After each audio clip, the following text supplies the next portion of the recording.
मुकेश शर्मा। चुनाव अब जब अंतिम चरण की ओर बढ़ रहे हैं, जो एक सवाल विपक्ष और सिविल सोसाइटी के कई प्रतिनिधियों की ओर से बीच बीच में लगातार उठता रहा है, वो है चुनाव आयोग की भूमिका को लेकर। इन चुनाव में जिस तरह धर्म या जाति का जिक्र हुआ है, या फिर पिछले चुनाव के मुकाबले इस बार जिस तरह वोटिंग का डेटा जारी करने में समय लगा है, उससे इन सवालों को बल मिला। आज के द लेंस में हम चुनाव आयोग की इसी भूमिका पर बात करने वाले हैं। मेरे साथ हैं पूर्व मुख्य चुनाव आयुक्त टीएस कृष्णमूर्ति जी। उन्हीं की निगरानी में 2004 के आम चुनाव हुए थे। उनके अतिरिक्त मेरे साथ हैं वरिष्ठ पत्रकार बिजनेस स्टैंडर्ड से अदिति फडणीस जी, दिल्ली विश्वविद्यालय में राजनीति शास्त्र विभाग के अध्यक्ष प्रोफेसर संगीत रागी, जो कि जो मौजूदा सरकार है उसके साथ उसके पक्ष में रहते हैं आमतौर पर, और मेरे साथी विनीत खरे। सबसे पहले मैं चलना चाहता हूं कृष्णमूर्ति जी के पास। सर, एक बहुत ही सीधा सा सवाल मैं आपसे जानना चाहता हूं कि चुनाव आयोग का जो काम है वो सबको पता है, वो है फ्री एंड फेयर यानी स्वतंत्र और निष्पक्ष चुनाव कराना। आपके मुताबिक फ्री एंड फेयर इलेक्शन के मायने क्या हैं? देखिए, फ्री एंड फेयर इलेक्शन हमारा इलेक्शन कमीशन का फर्ज है, but stakeholders are many. देखिए, वोटर्स है और पॉलिटिकल पार्टीज है, कैंडिडेट्स है और मीडिया भी है। सब इसको देख रहे हैं whether it is fair and free. लेकिन इलेक्शन कमीशन का रिस्पॉन्सिबिलिटी है, it has to be in accordance with the constitution. हमारा संविधान और रिप्रेजेंटेशन ऑफ पीपल एक्ट से ही इलेक्शन कराना है।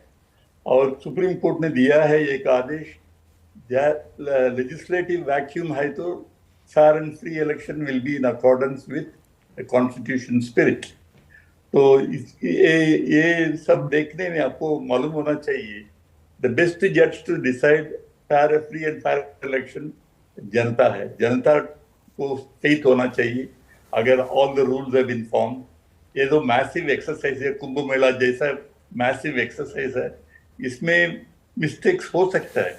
It is not that it is a 100% perfect institution. Even in western countries there are mistakes, advance countries. इसलिए आप ये सोचना चाहिए कि free and fair election it should be to the satisfaction of the voters. वही मेरा standard होगा जी। यानी जनता के हिसाब से जनता को ये लगना चाहिए कि फ्री एंड फेयर, स्वतंत्र और निष्पक्ष चुनाव हो रहे हैं। इसी संदर्भ में जो पिछले दिनों जो शिकायतें उठी हैं, आप स्वयं चीफ इलेक्शन कमिश्नर रहे हैं, 2004 का चुनाव आपने कराया। अब जब आप दूर से इस चुनाव और उससे जुड़ी हुई शिकायतों को देख रहे हैं, तो आप उन शिकायतों को कैसे देख रहे हैं? देखिए, 2004 और 2024 काफी फर्क हो गया। नंबर ऑफ पॉलिटिकल पार्टीज ज्यादा हो गया, वोटर्स ज्यादा हो गया, पॉलिटिकल कैंडिडेट्स भी ज्यादा हो गया। तो इसमें काफी फर्क है, लेकिन बेसिक प्रिंसिपल तो ठीक है। अगर आप 2004 इलेक्शन देखेंगे तो उस समय भी पॉलिटिकल पार्टीज आरोप लगाते थे, लेकिन इतना आरोप नहीं लगाते थे, लेकिन आरोप थे। ईवीएम के बारे में और वोटर्स लिस्ट के बारे में आरोप थे, but we have been able to reasonably meet the expectations of the people. तो मेरा ओपिनियन है, थोड़ा आजकल मुश्किल है इलेक्शन कंडक्ट करने में। तो हमारा election commission is doing it's best. और इसके बारे में, वोटर टर्नआउट के बारे में आपने बताया। देखिए, हर एक कॉन्स्टिट्यूएंसी में नंबर ऑफ पोलिंग बूथ्स हैं, उसमें उसी समय उसी दिन अंत में 17C सर्टिफिकेट दे देते हैं। उसके बाद to compare all of them it takes time, but it can be given. It's not that it is difficult, लेकिन टाइम लेता है, क्योंकि if you take the number of constituencies multiplied by the number of polling stations, इतना आसान नहीं है। तो थोड़ा ऑब्जेक्शन हो सकता है, लेकिन फिगर में फर्क होने का संभावना नहीं है। यही मेरा ओपिनियन जी। तो इसी से जुड़ा हुआ यह है कि एसोसिएशन फॉर डेमोक्रेटिक रिफॉर्म्स या एडीआर नाम की जो संस्था है, उसने सुप्रीम कोर्ट में याचिका दायर की थी कि जो फॉर्म 17C है वो सार्वजनिक करने के निर्देश दिए जाएं। 17C वो फॉर्म होता है जिसमें एक पोलिंग बूथ पर जो डाले गए वोटों की संख्या है वो दी जाती है पोलिंग एजेंट्स को। सुप्रीम कोर्ट ने कहा कि वर्तमान याचिका में उठाई गई अंतरिम मांग साल 2019 में डाली गई याचिका की मांग से मिलती जुलती है और ये मामला कोर्ट में पेंडिंग है। तो कुल मिलाकर ये मांग जुड़ी है जो वोटिंग के बाद चुनाव आयोग की ओर से डेटा जारी होता है उससे जुड़ा हुआ। विनीत, आपने चुनाव आयोग की भूमिका पर अभी कुछ दिन पहले बीबीसी हिंदी में एक लंबी रिपोर्ट की है, तो ये जो वोटों का आंकड़ा जारी करने का मामला है उसमें क्या शिकायतें आपको इस दिखाई पड़ी थी? देखिए, जो शुरुआत में विवाद था कि जो आंकड़े जारी किए जाते हैं जिस दिन वोटिंग होती है उस दिन, और जो फाइनल आंकड़े जारी किए जाते हैं जिसमें कुछ और देरी हो, अगला दिन दोपहर तक आते हैं, तो फाइनल आंकड़े जारी करने में देरी क्यों हो रही है, पहले और दूसरे फेज में जो विवाद उठा था। दूसरी बात जो आलोचक या फिर विपक्ष के नेता उठा रहे हैं कि जो वोटर टर्नआउट डेटा है वो परसेंटेजेस में क्यों आ रहा है, वो संख्या क्यों नहीं बताई जा रही है, कितने पुरुषों ने वोटिंग की, कितनी महिलाओं ने वोटिंग की, जबकि ये पहले होता था। और मैं 2019 का जब मैं कंपेयर कर रहा था तो फर्स्ट फेज का जो एक प्रेस पीआईबी की रिलीज थी उसमें मैंने मतलब इस तरह के आंकड़े मैंने देखे, तो ये सवाल उठ रहे हैं। तो जो दबे भी लोग बात कर रहे हैं या फिर कई लोग खुल के भी बात कर रहे हैं, मल्लिकार्जुन खड़गे हो गए, तो वो बात करते हैं क्या वोटर मैनिपुलेशन हो रहा है, संभावित है कि नहीं। हालांकि जो मैंने पूर्व इलेक्शन कमिश्नर्स हैं बात की है, वो इसको खारिज करते हैं कि ऐसा संभव नहीं है। तो ये पूरा जो केंद्र में है कि जो आंकड़े हैं वो संख्या के बल पर क्यों नहीं जारी किए जा रहे, वो आप जो ऐप है उस पर परसेंटेजेस क्यों जारी कर रहे हैं, क्योंकि भारत इतना बड़ा देश है, उसमें 0.0001% में भी बहुत नंबर्स इधर से उधर हो सकते हैं। तो ये बहुत केंद्र बड़ा में है मसला है। अदिति जी, आपने कई सारे चुनाव कवर किए हैं, उस संदर्भ में जब आप पिछले चुनाव और इस चुनाव को और उसमें जिस तरह से आंकड़े जारी हो रहे हैं उसको देखती हैं, तो ये अंतर है जिसके चलते इस तरह के सवाल उठ रहे हैं? निश्चित रूप से पिछले चुनाव में मैंने 1983 से चुनाव कवर किया है, 1984 का भी चुनाव कवर किया था, और उसके बाद हर चुनाव में मतलब कवर करने का मौका मिला है। पहले तो सबसे पहले 84 में जो जिस तरह के सवाल उठे थे, उदाहरण के तौर पर एक दिवंगत नेता का रोल था कि जिस बूथ से ट्रक बैलेट पेपर्स को लेके निकलती थी काउंटिंग सेंटर तक, वो ट्रक ही बदल दिया जाए और उसमें प्री स्टैम्प्ड बैलेट पेपर्स डाल दिए जाए। उसके बाद टीएन सेशन आए और बहुत बदलाव हुआ। कितना बदलाव हुआ, ये मतलब कितना प्रोग्रेसिव बदलाव हुआ, कितना रिग्रेसिव बदलाव हुआ, ये कहना मुश्किल है। लेकिन निश्चित तौर पर पूरा लैंडस्केप चुनाव का और इलेक्शन कमीशन का रोल एकदम बदल गया है। इसीलिए मुझे इतना आश्चर्य हो रहा है कि जो याचिका 2019 से पेंडिंग थी उस पे आज तक इलेक्शन कमीशन ने क्यों नहीं काम किया।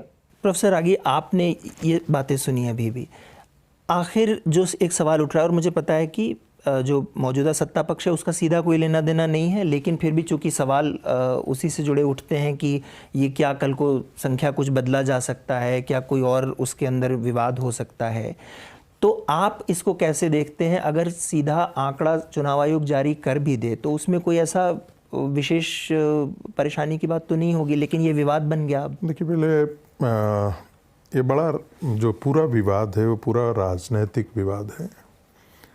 देखिए, सुप्रीम कोर्ट जो ईवीएम का सवाल आया था उस पर कम से कम 41 बार 41 टाइम्स ये डिफरेंट कोर्ट्स में घुमा है मामला, और बार बार चुनाव आयोग ने कहा कि भाई कोई आकर के तो बताए, इसमें टेम्पर करके दिखा दे। डिमॉन्स्ट्रेशन के लिए सबको जगह दी गई थी।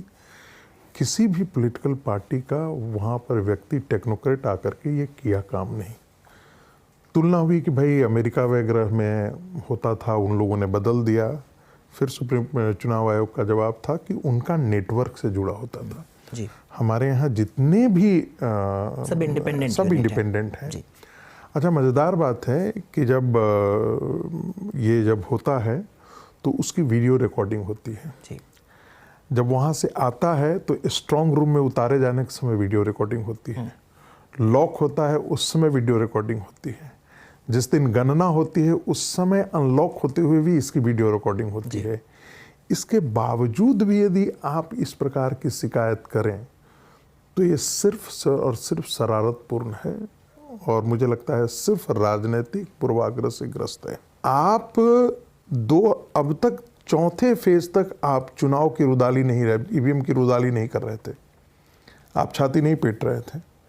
लेकिन चौथे के बाद देखिए, हर पॉलिटिकल पार्टी के पास कहीं ना कहीं से फीडबैक होता है जी, हर एजेंसी से लोग जुड़े होते हैं और कहीं ना कहीं तो ये संकेत आने, जब हम लोगों को संकेत आता है तो उनके पास तो बहुत बड़ा मैकेनिज्म है। ये शुरुआत होनी शुरू हो गई। लेकिन एक चीज़ मैं रोकना हाँ, इसलिए चाहता हूँ यहाँ पे बिल्कुल, कि देखिए, आपने बात की ईवीएम की, ठीक है, वो एक अलग मसला हो गया। उस पर तो चलिए सुप्रीम कोर्ट ने पिछले दिनों एक फैसला दिया जिसके बाद से मुझे लगता है कि थोड़ा सा मैं वोटिंग परसेंटेज वाले पे आना चाह रहा था कि उसको चले अब छोड़ भी दें तो वोटिंग परसेंटेज का जो नहीं, वोटिंग परसेंटेज और एग्रीगेट नंबर का नहीं आना सवाल अब बन गया है। देखिए, अभी एक आपके पैनल पर बात कर रही थी 84 में तो वोटिंग परसेंटेज वगैरह भी जारी नहीं होता था, महीनों लग जाते थे। हम लोग 2019 की बात करते हैं सर, छोड़िए तो 84। मैं उसमें नहीं जाना चाहता हूँ। 2019 के अंतर्गत मैं मानता हूँ कि चुनाव आयोग को कायदे से 6-7 दिन के अंदर ये सारे डेटा, आप देखिए कितने हमारे पास बूथ हैं, करीब 10.5 लाख हमारे बूथ हैं, समझ रहे हैं। इस देश का चुनाव को यदि आप आकलन करें, 97 करोड़ मतलब 970 मिलियन पॉपुलेशन वोट कर रहा है। आप ये कह सकते हैं कि 3.5 अमेरिका जो है वो वोट कर रहा है, ठीक है। एट ए टाइम हर चुनाव के समय 2 फ्रांस वोट करता है, 3 फ्रांस वोट करता है इस देश में, और उसमें भी पहाड़ी क्षेत्र हैं। दूसरी बात है कि एक जिस चीज़ को हम लोग गौन कर दिए हैं, एक केंद्र सरकार नहीं इनको करवाती है। जब बंगाल में चुनाव होता है तो बंगाल के चुनाव अधिकारी सब होते हैं, उनके शिक्षक होते हैं, उनके ऑफिसर होते हैं, उनके कर्मचारी काम कर रहे होते हैं। तमिलनाडु में होता है तो उनके अधिकारी काम करते हैं। ये सेंट्रल सर्विसेज के नहीं होते हैं। इनको, आपके दर्शकों को ये जानना चाहिए। क्या आपको लगता है कि केंद्रीय चुनाव आयोग ये सब काम करेगा और ये पकड़ा नहीं जाएगा? क्या आपको लगता है कि भारत सरकार करेगी और ये सब चीज़ें आंखों से ओझल हो जाएगी? सर देखिए, तो मुझे लगता है कि ये पूरा नैरेटिव जो है ना, वो जानबूझ करके ये है क्रिएट किया हुआ नैरेटिव। देखिए, इलेक्शन कमीशन इतने बड़े पे चुनाव करा रहा है, इसकी मुझे लगता है जनरली सभी लोग तारीफ करते हैं। आसान काम नहीं है इतना बड़ा करना। लेकिन सवाल सिर्फ संगीत जी इतना सा है कि अगर पिछली बार भी छोटा चुनाव तो नहीं था, 2019 में भी ये तादाद बहुत ही बड़ी थी। अगर 2019 में चुनाव आयोग यही आंकड़े उस शाम तक मोटा मोटी और अगले दिन सुबह तक मोटा मोटी आंकड़ा दे देता था, तो उसमें जो परिवर्तन कर दिया चुनाव आयोग ने, सवाल वहां से उठना शुरू हुआ। आपको इस बीच में हस्तक्षेप कर रहा हूं। वो मोटा मोटी ही दिया करता था। 3 दिन बाद 4 दिन बाद आंकड़े, कॉन्क्रीट आंकड़े हुआ करते थे, खासकर से उन कॉन्स्टिट्यूएंसीज में जो रूरल इंडिया के कॉन्स्टिट्यूएंसीज हुआ करते थे जी। मैं फिर आपको ये दोहरा रहा हूँ, मैं सिर्फ जानबूझकर किया, मैं इससे इनकार नहीं कर रहा। लेकिन क्या आप सारी संवैधानिक संस्थाओं को आप दायरे में सामने, जिस चुनाव आयोग को दुनिया की सारी है, और ये मत भूलिए कि आपके 2 नए चुनाव आयुक्त जो है वो 2 दिन पहले 3 दिन पहले नियुक्त किए गए हैं। उनकी नियुक्ति के तरीके पे भी सवाल उठते नहीं, बिल्कुल सवाल उठाना चाहिए। लेकिन इस देश को इस बात का भी जिक्र करना चाहिए कि कैसे एक परिवार ने और कैसे एक पार्टी जो है चुनाव आयुक्त नियुक्त करती थी। तब तो प्रधानमंत्री अकेले नियुक्त करता था ना, तब तो कैबिनेट का मेंबर भी नहीं हुआ करता था, तब तो 2 संख्याएं भी नहीं हुआ करती। आज तो कम से कम उस मीटिंग में अधीर रंजन चौधरी को पता होता है कि हाँ किसकी नियुक्ति हो जा रही थी। लेकिन जब सोनिया गांधी जी के अपनी कोटरी के व्यक्ति का जब चुनाव आयुक्त बनाया गया था, तब इस देश को किसको पता था? लेकिन आप बताइए। लेकिन मुख्य न्यायाधीश को हटा करके सरकार ने रखा एक अपना व्यक्ति को बिल्कुल हटाया जाना चाहिए। मैं फिर आपसे कह रहा हूं, मुख्य न्यायाधीश को बिल्कुल हटाया जाना चाहिए। इसलिए हटाया जाना चाहिए कि संस्थाएं आप नहीं चलाएंगे। सुप्रीम कोर्ट को क्या कलेजियम, क्या सिस्टम, क्या कॉन्स्टिट्यूशन, एक मिनट ध्यान रखिए कि सारी संवैधानिक संस्थाओं पर सुप्रीम कोर्ट की नजर है। क्या अपने ऊपर भी सुप्रीम कोर्ट ये लागू करने के लिए तैयार है? सर, अब जिस तरह आपने जिस समय चुनाव आयोग का काम संभाला था और जिस तरह से नंबर्स जारी होते थे, वो भी छोटा समय, 2004 में भी बहुत बड़े बूथ्स, बहुत नंबर हुआ करते थे और अभी भी है। अब ये जो सवाल है इन जनरल कि आंकड़े क्या वास्तव में 1 या 2 दिन के अंदर नहीं जारी हो सकते, आपका इस बारे में इंडिपेंडेंट ओपिनियन क्या है? देखिए, कई क्षेत्रों से, कंस्टिट्यूंसी से आ सकता है, लेकिन थोड़ा मुश्किल है इसको। Election commission of course technologies को इम्प्रूव कर सकते हैं, लेकिन देखिए finally fairness of the election आपने पूछा था जी। इलेक्शन पिटिशंस कितना इलेक्शन पिटिशंस फाइल कर रहे हैं, देखिए राइट फ्रॉम 1952 देखिए इलेक्शन पिटिशन तो बहुत बहुत कम है, और यही इंडिकेशन है weather it is free and fair election है। अगर एविडेंस है तो इलेक्शन पिटिशन फाइल करके with in 45 days election petition file करके उनको चैलेंज करना चाहिए, अगर उनके पास प्रूफ है तो। नहीं तो the number of election petition तो बहुत कम है, तो इससे आपको मालूम होना चाहिए कि election commission is doing a good job और नॉट। अदिति जी, इस चुनाव के दौरान जो आलोचना है उसका एक बिंदु ये है कि जिस तरह के बयान, और ख़ास तौर पे एक्चुअली शुरुआत हुई थी जहाँ से आलोचना की, वो वहाँ से शुरू हुई जब प्रधानमंत्री जी ने भाषण दिया था राजस्थान में, वहाँ से वो शुरू हुआ था, जो ये कहा गया कि मुसलमानों को टारगेट करते हुए वो भाषण है और धर्म के आधार पर एक पक्षपातपूर्ण भाषण का आरोप प्रधानमंत्री जी पर लगाया गया था। और फिर उसके बाद में जो नोटिस आया वो किसी दूसरे संदर्भ में जेपी नड्डा जी के पास पहुंचा, जो कर्नाटक में बीजेपी का एक कैंपेन था उसको लेकर के जब हुआ तो वो जो ट्विटर या एक्स प्लेटफॉर्म है वहाँ गया, न कि बीजेपी के पास कि आप अपना वो कैंपेन हटाइए। इन चीज़ों से इस चीज़ को ज़्यादा बल मिला है कि चुनाव आयोग ने बचने के रास्ते खोजे हैं सीधे तौर पे इशू को एड्रेस करने की बजाय। जहां तक इलेक्शन कमीशन का पूरा रोल है एक निष्पक्ष चुनाव करने में, मेरे ख्याल से हर चुनाव में ये थोड़ा सा परिष्कार होता है, थोड़ा सा सफाई आती है, और फोकस आता है कि इलेक्शन कमीशन को क्या करना चाहिए, उसके पास किस तरह के हथियार हैं और वो क्या कर सकता है। उदाहरण के तौर पर तिरुमंगलम असेंबली इलेक्शन, जो बाई इलेक्शन हुआ था, तिरुमंगलम के पहले कभी भी इलेक्शन कमीशन ने कोई इलेक्शन रद्द नहीं किया था इस आधार पर कि वहां पर पैसे का दुरुपयोग हुआ है। तो मतलब बात यहां तक पहुंच गई है कि लोग पैसा दे रहे हैं और उसकी वजह से पूरा इलेक्टोरल प्रोसेस अंडरमाइन हो रहा है और इलेक्शन कमीशन ने बीच में हस्तक्षेप किया। तो मेरे ख्याल से समय बदल रहा है, उसके साथ नई चुनौतियां भी आ रही हैं, और पूरे हमको देश काल वातावरण देख के फिर इसका पूरा विश्लेषण और आकलन करना पर चाहिए। इसी चुनाव आयोग ने, मुझे याद है, बाल ठाकरे जी के ऊपर जब कार्रवाई की थी उनके भाषण को लेकर के, उस समय जो कार्रवाई हुई थी उसकी काफ़ी चर्चा हुई थी कि बाल ठाकरे के खिलाफ एक सख्त कदम उठाया चुनाव आयोग ने। लेकिन वैसे ही जब कुछ बयान आते हैं और चुनाव आयोग का वैसा रवैया नहीं दिखता है तो लोग कंपेयर करने लगते हैं।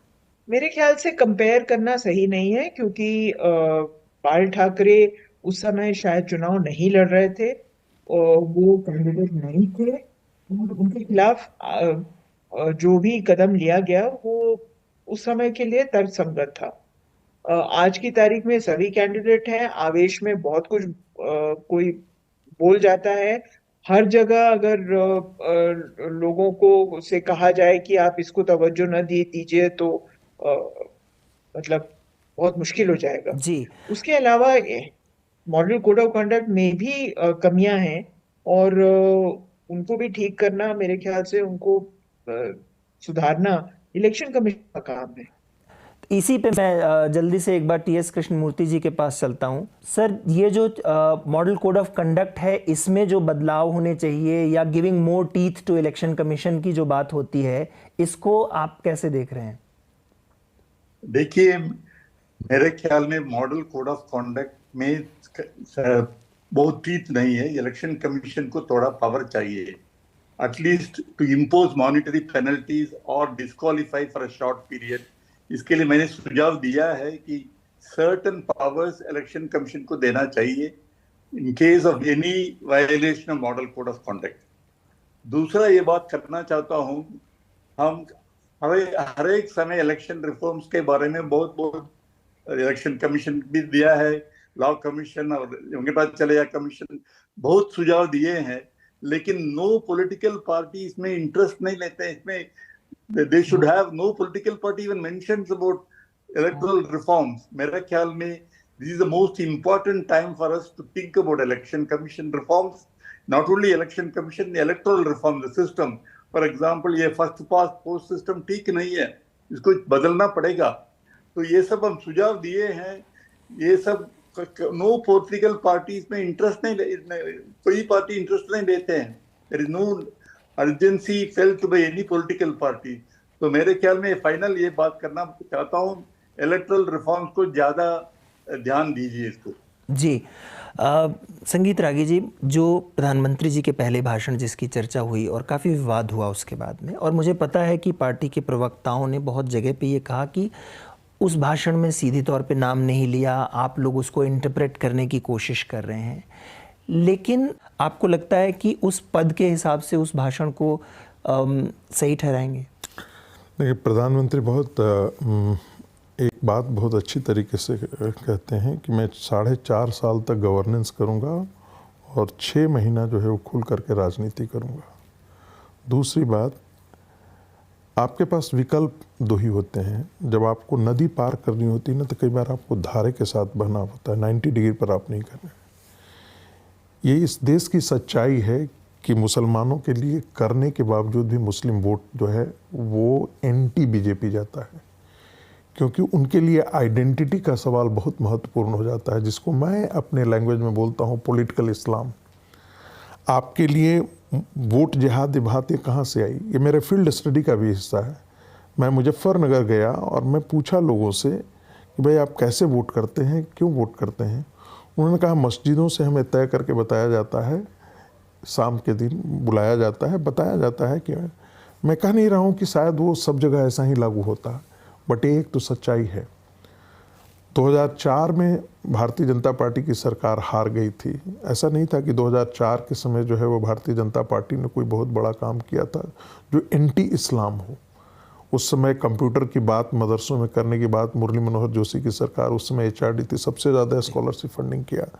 लेकिन एक नैरेटिव इस देश में बनाया गया है कि यदि भारतीय जनता पार्टी की सरकार आ जाएगी तो खा जाएगी तुमको। तो एक नैरेटिव तो वो है, इससे हमको दो राय नहीं इसमें। दूसरी बात, कुछ ऐसी घटनाएं भी हैं जिसके बारे में हम इस देश को भी जानना चाहिए। तमिलनाडु की सरकार है, 20,000 मंदिरों का उन्होंने सत्यानाश किया। 5 लाख किलो, फिर मैं दोहरा रहा हूँ, 5 लाख किलो आभूषण हिंदू मंदिरों से लेकर के RBI के साथ मोनेटाइजेशन प्रोग्राम में रखा। 11 करोड़ रेवेन्यू आता है और उससे सारी कम्युनिटीज़ के ही होते हैं। तो जब प्रधानमंत्री ने कहा कि यदि इस प्रकार की सरकारें आएंगी तो तुम्हारे मंगलसूत्र उतरेंगे, ये सारी चीज़ें आएगी, मैं मानता हूँ कि ये चीज़ें नैरेटिव में नहीं आना चाहिए था। लेकिन क्या ये सच्चाई नहीं है कि रोज़ का रोज़ टेलीविज़न और मीडिया यही दिखाता है कि इस कॉन्स्टिट्यूंसी में मुसलमान इतने हैं, हिंदू की जब बात आती है तो कहा जाता है राजपूत इतने हैं, ब्राह्मण इतने हैं, कायस्थ इतने हैं, भूमियार इतने हैं, फलना इतने हैं। ये नैरेटिव आपके देश की नैरेटिव है, आप इससे मुक्त नहीं हो सकते। कांग्रेस पार्टी जब जाति जनगणना की बात करती है, जब आप हिंदू मुसलमान की बात करते हैं तो आपको बहुत बड़ा कॉमनल लगता है। जातियों की जब बात होती है और जाति के आधार पर हिंदू समाज को जब तोड़ने की बात हो जाती है, डिवीजन की बात होती है, तो वो सोशल जस्टिस का प्रोग्राम हो जाता है। तब चुनाव आयोग से क्यों नहीं माना जाता है कि भाई जातियों की भी बात नहीं होनी चाहिए? चलिए हम चुनाव आयोग पे वापस लौटते हैं, क्योंकि ये बात कहीं और चली जाएगी इसके बिना, वरना विनीत, जो मल्लिकार्जुन खड़गे ने चिट्ठी लिखी उसके बाद जो जवाब आया चुनाव आयोग का, उसके ऊपर फिर से एक विवाद उठा कि जिस टोन और टेनर से ये चिट्ठी का जवाब दिया गया वो शायद चुनाव आयोग की गरिमा के अनुसार नहीं था। इसके ऊपर भी सवाल उठा। इसके ऊपर आपने जब बात की और देखा तो क्या मिला? मल्लिकार्जुन खड़गे हों चाहे विपक्ष के नेता हों, वो आरोप लगातार ये बात कह रहे हैं कि जो परसेंटेजेस में आंकड़े क्यों आ रहे हैं, होल नंबर्स में क्यों नहीं आ रहे हैं। तो उसी को लेकर और जो एलिजेड मैनिपुलेशन की बात होती, उसी को लेकर पत्र या बात कही थी मल्लिकार्जुन खड़गे ने, जिसके बाद से जो और हमने इलेक्शन कमीशन से बात करने की कई बार कोशिश की, या तो हमें बोला गया नो कमेंट्स, या फिर हमने जो ईमेल्स लिखे थे उसका जवाब नहीं मिला। लेकिन जो जवाब आया था चुनाव आयोग की तरफ से, उसको कई हलकों में उसे हार्श कहा गया, काफ़ी तीखे शब्दों में कहा गया कि उसका जवाब था, जिसमें मोटा मोटा मतलब कहा गया कि भाई जो 17C प्रकाशित किया जाता है वो पीठासीन अधिकारी तैयार करते हैं और उपस्थित उम्मीदवारों के मतदान एजेंट उस पर दस्तखत करते हैं। और साथ में ये भी कहा गया मल्लिकार्जुन खड़गे से कि आयोग आपके आरोपों को स्पष्ट रूप से खारिज करता है और आपको सावधानी और संयम बरतने की सलाह देता है। ये हिंदी वर्जन है, इंग्लिश में वो लेटर था। तो वो टोन और टेनर कहा गया कि बहुत स्ट्रॉन्ग और हार्श था और टोटली रिजेक्ट कर दिया गया था जो मल्लिकार्जुन खड़गे या फिर दूसरे नेता विपक्ष के आरोप लगाते हैं उनकी तरफ से। अदिति जी, निष्पक्ष होना और निष्पक्ष दिखना, इस दोनों का जो अंतर है, क्या इस चुनाव में चुनाव आयोग की तरफ से ये उसी तरह से जो लेटर एंड स्पिरिट की बात की जाती है उसको आप जब जज करती हैं कंपेयर टू प्रीवियस इलेक्शंस, तो आपको लगता है वो वैसा है? इलेक्शन कमीशन के सामने ये याचिका थी कि फॉर्म 17C पर एक सवाल था कि आप क्यों नहीं इसको डेटा को रिलीज कर रहे हैं और क्यों नहीं फॉर्म 17C को। यहीं से बात शुरू हुई थी कि हर वोटर बूथ पर क्यों नहीं कोलेट होता है डेटा और क्यों इतना अंतर है टर्नआउट में और फाइनल डेटा में। इस सवाल का जवाब इलेक्शन कमीशन ठीक से दे नहीं पाया है और मेरे ख्याल से इससे इलेक्शन कमीशन की गरिमा पर काफी नुकसान उसको पहुंचता है। लेकिन इलेक्शन कमीशन के सामने भी इतना बड़ा एक काम है कि हो सकता है कि सवाल सिर्फ निष्पक्ष होने का नहीं है, सवाल है बंदोबस्त का, सवाल है व्यवस्था का कि किस तरह से आप ये सब काम करेंगे। और इसमें मेरे ख्याल से इलेक्शन कमीशन ने इस बार मात खाई है। संगीत जी, अदिति जी की बात से आप इत्तेफाक रखते हैं कि नहीं? दो बातें हैं। एक, ये पूरा इलेक्शन पोलराइज्ड है। एक तबका ऐसा है जो मानता है कि चुनाव आयोग ठीक नहीं कर रहा है, दूसरा तबका ये मानता है कि ये जो ADR पूरी जो जमात है वो एक गिरोह के तौर पे काम कर रही है और वो एक certain motivated type of intellectuals हैं। वो लेफ्ट लीनिंग, लेफ्ट लिबरल, जिसको गैंग खान मार्केट गैंग है। जो ADR और इस तरह के लोग हैं वो जो मांग कर रहे हैं वो मोटिवेटेड लगती है। मैंने कहा ये परसेप्शन है पर उसमें मैं सिर्फ बुनियादी जैसे आपने चुनाव आयोग के बारे में परसेप्शन बना देना, इस देश का एक बहुत बड़ा परसेप्शन है कि लेफ्ट लिबरल गैंग है जो जाता है, जिसको बड़ा प्रशांत भूषण नाम के एक वकील है। अच्छा चलिए उसको छोड़ दिए। उनकी मांग की बुनियादी बात यह है कि जो चुनावी आंकड़े हैं वो समय से रिलीज कर दिए जाएं। तो इसमें तो कोई मतलब ये तो जनता के हित की ही बात है ना, इसमें किसी भी तरफ की लीनिंग होने की कोई बात नहीं है। अब मैं इस पे आता हूं। समय से, अभी समय से को कैसे परिभाषित किया 2019 के कंपैरेटिव टर्म में? नहीं, मैं फिर आपसे बताता हूं कैसे इसको हम ये करें। आपका डिलिमिटेशन के कारण जो है बहुत सारी कंस्टिट्यूएंसी का इधर उधर भी हुआ है, ठीक है। आप जाएंगे, मैं मानता हूं, मैं इसमें असहमत नहीं हूं, आपके मूल प्रश्न से, मूल अवधारणा से असहमत नहीं हूं। मैं उस माइंडसेट से असहमत हूं जो हर चीज में मोटिव ढूंढ ले रहा है। सारी संवैधानिक संस्थाओं की अपनी मर्यादा और अपनी गरिमा होती है, आप उसको अपने दायरे में रहने दीजिए, उसको काम करें। मैं तो बिल्कुल इसके लिए तैयार हूं। मैं बिल्कुल इस बात से सहमत हूँ कि भाई 2 दिन, 3 दिन, 4 दिन, कोई एक ऐसा होना चाहिए, 4 दिन के अंदर फाइनल डेटा आना चाहिए। जो 11 दिन लग जा रहा है ये कोई अच्छी बात नहीं है। लोगों के मन में ऐसा संदेह है और चुनाव आयोग बेहतर करता है यदि इस प्रकार के संदेह मन में नहीं आते, ये लोकतंत्र के लिए ज़्यादा अच्छा होता। जी, प्रोफेसर संगीत रागी जी और विनीत, बहुत बहुत शुक्रिया इस प्रोग्राम में जुड़ने के लिए। हमारी कोशिश थी इस मुद्दे की अलग अलग पहलुओं को आप तक लाने की। आप स्वयं अपना मंतव्य बनाएंगे कि आप कैसे देखते हैं चुनाव आयोग ने पिछले दिनों जिस तरह से ये पूरा चुनाव जो विश्व का सबसे बड़ा चुनाव है उसको कवर करने में, उसको कराने में आपकी क्या राय है? आप कमेंट बॉक्स में हमें ज़रूर बता सकते हैं। फ़िलहाल मुकेश शर्मा को दीजिए इजाज़त।